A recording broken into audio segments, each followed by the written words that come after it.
Hey everyone, welcome back to the channel. Today I wanted to do a review of the 2K23 designer, and as you can see I have ported over the course I've been working on my YouTube channel called The Country Club at Pocatello. Now for anybody new to the channel here, I just wanted to tell you a little bit about myself. I was the 2018 NCAA champion and I've played professional golf for the past 4 years.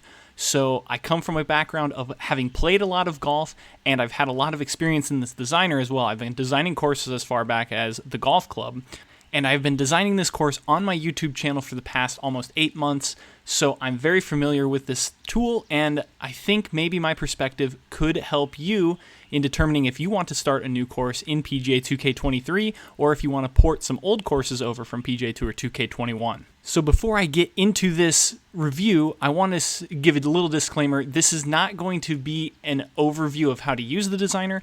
If you don't have much experience with the designer, maybe some of this won't make a ton of sense to you, or I might be addressing problems that maybe you've never had. So this review may be for only people who have actually designed courses in this game, but you might find it interesting if you're thinking about starting a new course in PGA Tour 2K23. So I wanted to go over some of the positives first, because there are a lot of positives to this new designer. I think a lot of these new spline tools are very useful, and you'll be able to move spline points now. As you can see here, if you go in, you can just move the entire spline, which was something you weren't able to do, and definitely has some value. I don't know how much value yet. I haven't really fiddled with that portion of it yet, but I think it definitely has some merit, and it will be an upgrade from having to completely delete splines and move them manually and replace them rather than just being able to move the spline here. Another thing you can do is join splines, and I'll show you over here. I'm a little bit off the course now. So if you have two splines that are kind of like this and they're right next to each other, so let's just put this one there, and then let's put another fairway surface down right here. If we get it over kind of this way, and we have these two over here, you can actually join them. And if you go down here, there's join spline, and it has to be the same surface from what I can tell. I've messed around with this a little bit because I was trying to figure out this tool, and I don't know how useful it is. I don't really see myself using it that much, but see how you can join the splines. It says compatible, and then you can close the spline, and so then all of this is now connected, and it is one giant spline. I don't know how useful it is. The problem is you can't connect fairway to green, which is what I feel like is would be the most applicable use of joining splines, would be able to connect fairway to green seamlessly. But it doesn't seem like you can do that, because when you join the splines, they all become one spline, and when they all become one spline, then it basically becomes the same surface. So I'm not sure that I understand the value in joining splines, but it is a feature in the game. I think overall it's a positive. It gives you a little more freedom to do things that you might not have been able to do back in PGA 2K21. Another enormous positive of this game, though, which I'm really excited for, I think is going to help designing a ton and definitely help out new designers as well. So if you remember in the old game how slow it was scrolling through all of these menus of trees, you can see on the left there it says 1 out of 48, and I can move around and I can show you moving between assets now is really, really quick. And I kind of spoiled it there, but look at how quickly you can scroll through this menu. Now, if you're new to the designer, this might not seem like a big deal, but being able to scroll all the way to page 23 in under 5 seconds, that's crazy. What I was doing in 2K21 is I had everything in place. So every asset that I was using in the whole game, I was putting into this little menu over here as a tree that I had placed on this course already. And because it was placed, I was able to just scroll, and I only had to go through 3 sections of trees because the menu was so slow to get through. But now you can just scroll right through all of these menus really quickly, and you don't have to worry so much about not being able to find a tree, or if you want to go find a tree, you're not scared to go all the way into the middle of this tree section if you're looking for, say, a cashmere elm that you hadn't placed on your course yet. I think the benefit of this is really huge, but one thing I have noticed is that placing it takes about the same amount of time. You see how there's that little delay? I've clicked A, and it takes a second, then it places. That's just going to happen, and that's basically the same as 2K21. Placing it has not improved like it has back in 2K21, but scrolling through the menu, I think that's a huge positive for the game. Another thing, and obviously everybody's been talking about this that's been following this course designer and the updates that it's made, is the walls and fences. And this, I mean, I'll just give you a quick demonstration here. of how powerful this tool now is. If you've ever designed in this game, you know how painful it can be to place down walls and how painstaking it can take, and how even just the simplest looking wall can almost take 30 minutes. Like from here to here, this can take you probably 10 minutes. And right now, all you have to do is you make a spline, and I'm just going to make one really quickly here. It's not going to be perfect, but I mean, it could actually be perfect because this tool is very, very powerful, and I think it's going to greatly help those who are looking to build walls very quickly. Now you've got this wall already built here, and it looks okay, but it obviously has way too many points right here, so all you have to do, you go into the spline point, you edit the wall, and you can move it to no posts. If you don't want a post on the end of it, you can move it to ends only, and you can control that it only is on that end and the far end connecting these two walls up. There's the even spacing, which of course is that, and then waypoints only, it's on the waypoints. So as you can see, it kind of autofills what you want your wall to look like. I think most people will probably go ends only, but that's just my opinion, or no posts at all. The other thing is it contours to the ground. So I've done it on a flat surface here. Let me go over and let me build a wall on a slope like this, because I think that this is a really, really cool tool, and I think people are going to be building lots and lots of fences and lots of walls.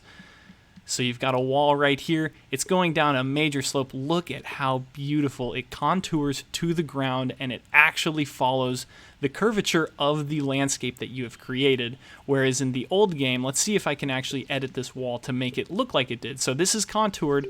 When you go to leveled, look at what it used to do. This is what a leveled fence would look like in the other game. Otherwise, you'd have to lower this wall, and it would look really awkward because this section of the wall would be far below this one. But now that we're able to contour it to the ground, it just looks so much better, and I think that is going to look fantastic. Now, the practicality of this is I think designers are going to be free to design so many more things using walls and using these curved edges, because another thing that you can do, and I'm going to come back over to this one, and I think it's going to make it look a little better. You see how there's some straight sections here. So that is part of it, but you can go into edit here and you can actually smooth your spline. So look at this. It makes it all curved the exact same way. And look at how much more smooth this curved wall is than what you could have ever produced when you had to place each wall segment by segment. This looks like a really refined tool, and the wall looks really refined as compared to 2K21. I think this is a huge step in the right direction. And one benefit that I can think of off the top of my head that I was going to actually use in this course, this is the course that I've been constructing in 2K21.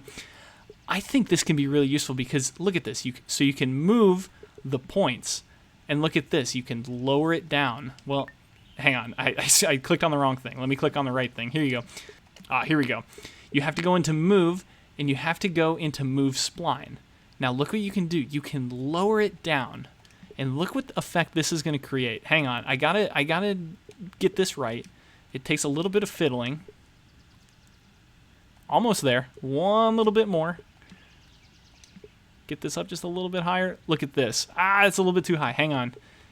I promise this is going to look cool if I can get it down to the right spot. I don't want to move the point. I'm still getting used to this tool, so bear with me here. Look at what I've just created. And the brick is a little bit showing, but I've created a curb. And I don't think people realize how important curbs are in this game, because these paths, look at how ugly this looks. The grass going right up to the pavement with no sort of barrier like you would see with a curb. I think you can just put a low brick wall down, contour it to the path, and all of a sudden you've got your own little section of curbed pathway, and I think that's going to look so much better. That's just one example of how powerful that tool is going to be and how much better it can make your course look. Be able to do little things such as lowering and raising the wall. You can make this wall look as tall or as short as you want it to look. So let me get over to the cursor here. You can also go in there and you can move the spline, and you can raise it up, and you can get it all the way up to here. And look at it, you can control the height of your wall. I just think it's an awesome tool. I think there's going to be a lot of practical uses for it. I'm really happy that that's in the game. And I think it's just going to open up the creative door to do a lot more things. And we need more things like that in this game for sure. Another thing that I do have to admit is that these trees just look a lot better. I think the trees look a lot better in this game than they did in the previous game. maybe this tree isn't the best example. I think part of my issue with it that I'll get into later in the video is that some of the trees just look so much different than their 2K21 counterpart. This tree looks nothing like it did in the old game. You can barely see the Spanish moss hanging off. It's a lot greener. I don't particularly like this tree. But like these trees over here, these tropical trees, I think those look so much more dynamic, and I think they have so much more life.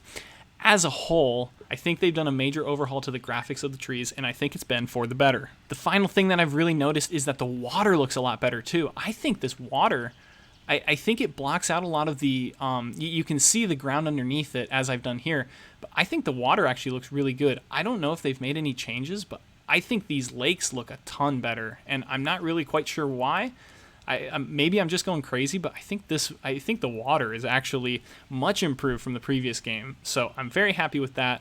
And I think this course designer is really, really good if you're going to be starting to build golf courses now. I think it's much better prepared for newer designers, and it's going to be a lot easier of an experience, and it's going to look a lot better too once you just start specifically designing in this game. That leads me into my point of my disappointments with the designer, especially being somebody who has created a course in 2K21 and wanting it to port over to 2K23 and make that transition seamless.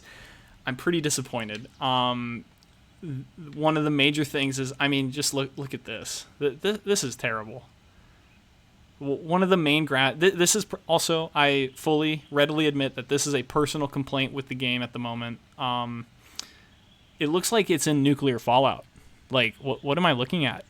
That the grass that I've primarily used on this coastline looks like it's had atomic nuclear waste sprinkled upon it. I am so disappointed with how this is ported over. This course right here, this represents almost, I mean, if I'm estimating, I think at a bare minimum, I would say this represents 20 hours of work that I've put into this, and I think that's at an absolute minimum. I think I've probably put more hours into it than just 20 hours. But I'm just so disappointed that this is the product that I've gotten when I've ported my course over, and I don't really know what to say. I don't really know where I'm going to go from here with this course, because if I'm this just looks horrible, and I don't know what I'm supposed to do. Part of me wants to just be done with this project and move on to a new one, because I think the course designer is good in 2K23. It just does not look like the course that I've been building. You can go check on my YouTube channel. I think it looks a lot better than this in 2K21, and I'm really disappointed with how it has ported over to this game. I think the other thing, too, is that some of the, look at the oak trees here. You can see, so these are the really darker green ones. Those are the Spanish moss oak trees that I had built, or that I had been using as kind of the accent pieces for this course. And they had the Spanish moss hanging off of it. They looked a little bit nicer than some of these tropical trees over here, but all of the colors matched up. But I mean, those colors don't match at all. This like brighter yellow, this kind of like muted green, and then now you have this like vibrant dark green over here. They don't work at all. They don't match. So basically, if I was to want to make, like, I don't think this tee shot looks very good anymore, because you have these like almost dying off trees with the tropical trees that are a muted yellow or like dark green, where they look like they're about to fall off the tree. It's about to be autumn.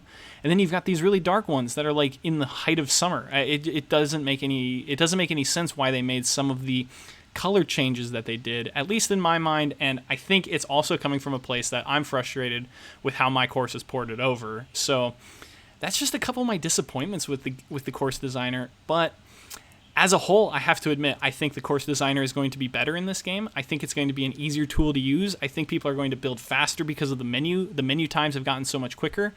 But I think if you're looking to port courses over, it's going to be a really big challenge to make it look the way that it did in 2K21. So as a whole, I'm really happy that the course designer has gotten an upgrade. It's definitely looking a lot better, and I think if you start a course from scratch and you're able to mix and match which trees you're going to use specifically within this game, it's going to look very good. And I think it is going to only be a positive to have all of the new speed and all of the new tools at our disposal, and especially some of these new trees that just look so much better. But I hate to admit it, I think when you port courses over, it's just not going to go very well, and you're going to have a lot of work cut out for you.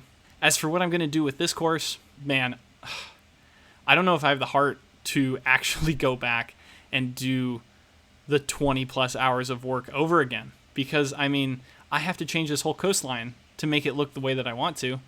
And I don't even know what asset I would use in its place. I would have to replace almost everything. I'd have to delete almost all the planting that I've done on this course, and I'd have to start it over from scratch. So, yeah, I don't know. I'm going to have to think on it. But there is my honest review of PGA Tour 2K23 and the new course designer. I'm going to do a review of the gameplay as well, but that will come in a later video. Thank you so much for watching. I really appreciate it. Leave a like if you want to see more PGA Tour 2K23 content from me. And with that, I'll see you guys later, and have a good day.